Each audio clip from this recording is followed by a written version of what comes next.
Zay Flowers just went down at training camp, and Baltimore's stomach dropped for a second there, because this is not just any receiver. This is a guy the Ravens just paid to be their number one for years to come. So let's get into it, because there's a lot happening here, and I think every single piece of it matters if you're a Ravens fan heading into this season. Here's what happened. Flowers picked up a quad injury during training camp, and the timing could not have felt worse. Just days, and I mean days, before this injury, Baltimore had locked him up with a massive contract extension. We're talking about the front office looking at this guy and saying, you are our receiver, not for one more year, not for 2 more years, but for the long haul. And then almost immediately, he goes down with an injury at practice. If you're a Ravens fan, I don't know about you, but my heart sank a little bit when I first heard about this. Now, look, injuries at training camp happen every single year, to every single team. That's just par of football. But when it's a guy who just got paid and paid big, the anxiety level goes up automatically. You start doing that thing where you're refreshing your phone every 10 minutes to try and find any update you can. And I get it, because Zay Flowers is not just another name on this roster. He's a guy Lamar Jackson trusts. He's a guy who can take a short pass and turn it into something explosive. Losing him, even for a short stretch, changes the entire rhythm of this offense. So Baltimore got hit with one of those moments this week that just makes your stomach drop for a second. Zay Flowers, the guy the Ravens just handed a massive contract extension to, went down with quad injury at training camp. And I don't know about you, but when I first saw the headline, I had to read it twice, because the timing on this thing is almost too cruel to believe. Let me back up and give you the full picture here, because there's a lot going on with this story, and I think every piece of it actually matters if you're trying to understand where this Ravens team stands heading into the season. Just days, and I really mean days, before this injury happened, Baltimore sat down with Zay Flowers and made a decision. They looked at this young receiver and said, you are our guy, not for the next year, not for the next 2 years, for the long haul. They put real money behind that decision. A massive extension. The kind of deal that tells the entire league exactly how this front office feels about him. And then, almost immediately after ink hits paper, he's down on the ground during a camp practice with a quad injury. If that doesn't sum up the emotional roller coaster of being a Ravens fan, I don't know what does. Now here's the thing. Injuries at training camp are not rare. Every single team in this league deals with bumps and bruises this time of year. It's part of the process. Bodies are getting worked hard after an off-season. Guys are pushing to be ready for September, and stuff happens. That's just football. But when it's a player who just signed the extension of his career, the anxiety hits different.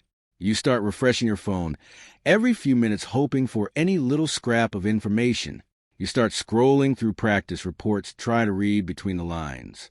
I think that's just human nature when it comes to a guy that's important to your offense. And Zay Flowers is important. He's not just another name on the depth chart. This is the receiver Lamar Jackson trusts with the ball in his hands. This is a guy who can take a 5-yard hitch and turn it into a 20-yard gain because of how sudden he is in the open field.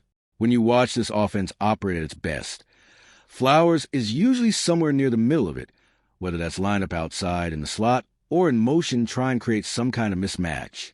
Losing him, even for a short stretch, changes the entire rhythm of how this offense wants to attack defenses. So, naturally, the moment the injury news broke, everybody wanted answers. How bad is it? How long is he out? Is this something that lingers into the season? Those are the questions every single Ravens fan had running through their head. And that's where head coach Jesse Minter stepped in with an update that I think a lot of us needed to hear. Minter came out and said, and I'm going to give you his exact words here, I feel good that he'll be back out here being Zay here really soon. That quote came from Sam Cohen of the Baltimore Sun. So this isn't some rumor floating around social media. This is coming straight from the head coach himself.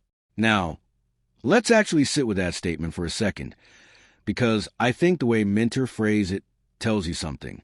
He didn't just say Flowers will be fine. He said he'll be back out here, being Zay. I like that phrasing a lot, honestly. It's not just about getting a body back on the field.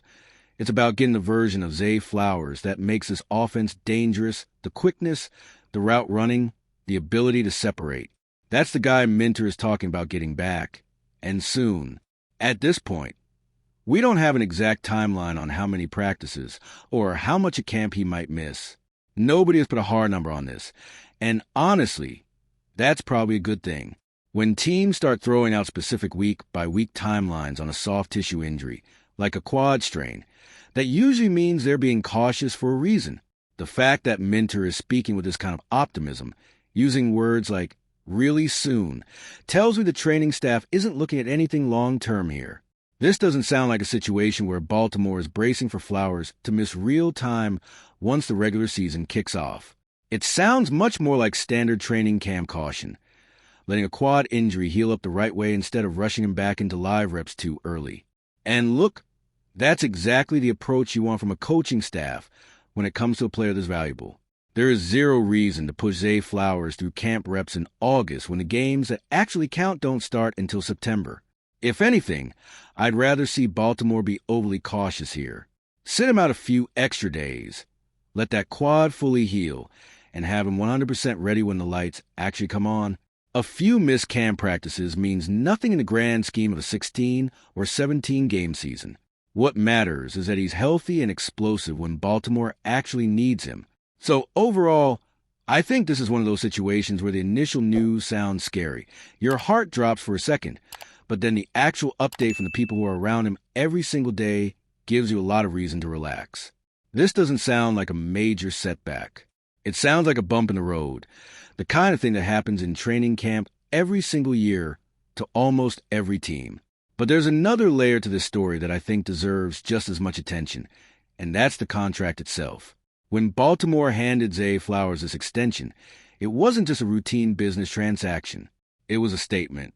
The Ravens looked at their receiver room, looked at what Flowers has already shown he can do, and decided he was worth locking down long term.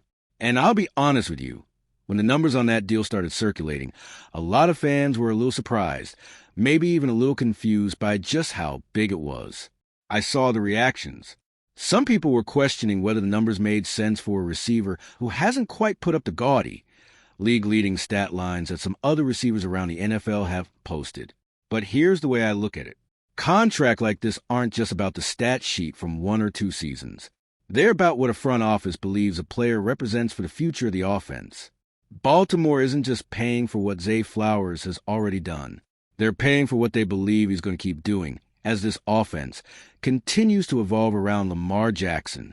And when you think about it that way, the deal starts to make a lot more sense. This is Baltimore telling the entire league and telling Zay Flowers himself that he's the centerpiece of the passing game moving forward. Not a complimentary piece. Not a rotational option. The number one guy. That's a big deal for an offense that, if we're being honest, has had some real inconsistency at the receiver position for a long time. Ravens fans know this story all too well. Under Lamar Jackson, this team has cycled through a lot of different names trying to find that true number one target on the outside. Some years it's worked out well. Other years it's felt like the passing attack was searching for an identity. Locking up Zay Flowers with this kind of extension is Baltimore's way of saying, we found our guy, and we're not letting him go anywhere. So when you connect those two stories together, the extension and then the injury just days later, I think it actually raises the stakes on wanting good news about his health. This isn't just about one player getting a scare in camp. This is about the entire long-term plan for this passing offense. Baltimore just bet big on Flowers being their guy for years, and getting positive updates from Minter matters because it reinforces that the plan is still on track. Now, here's the part of this story that I think doesn't get talked about enough, and it's something Ravens fans really need to be paying attention to. While all of this was happening with Flowers, there's been another name quietly making noise at training camp, and that's rookie wide receiver Jacoby Lane. Lane has been turning heads early in camp, and when a rookie starts generating buzz this time of year, it usually means one of two things. Either he's flashing enough talent that the coaching staff genuinely can't ignore him, or he's benefiting from limited competition around him. From what's coming out of camp, it sounds a lot more like the first one. Lane appears to be legitimately playing his way into a real role in this offense, not just getting reps because other guys are banged up. And I think this is where the timing of everything actually gets interesting. If Zay Flowers is working his way back from that quad injury and easing into full participation, that opens up more opportunity for guys like Lane to get extended reps with the first and second team units. Rookies need those live reps to develop chemistry with the quarterback, to learn the little details of route timing and coverage recognition that only come from actually being out there. So in a strange way, even though nobody wants to see their number one receiver deal with an injury, this stretch of camp might end up being exactly what a player like Lane needs to accelerate his development. Now, let's talk about why this actually matters for the bigger picture in Baltimore. As I mentioned already, the receiver position has been a bit of a rotating door during Lamar Jackson's time as the starting quarterback. Some seasons the group has looked solid. Other seasons has felt thin, especially when it comes to reliable options outside of primary target. If Jacoby Lane can genuinely establish himself as a consistent piece in that rotation, that changes the entire complexion of this passing attack. Think about what that means. You got Zay Flowers locked in as a number one guy for the long term. And now you potentially have a rookie who's already shown enough in camp to suggest he could be a real weapon in year one. That's the kind of depth that can transform an offense from good to genuinely dangerous.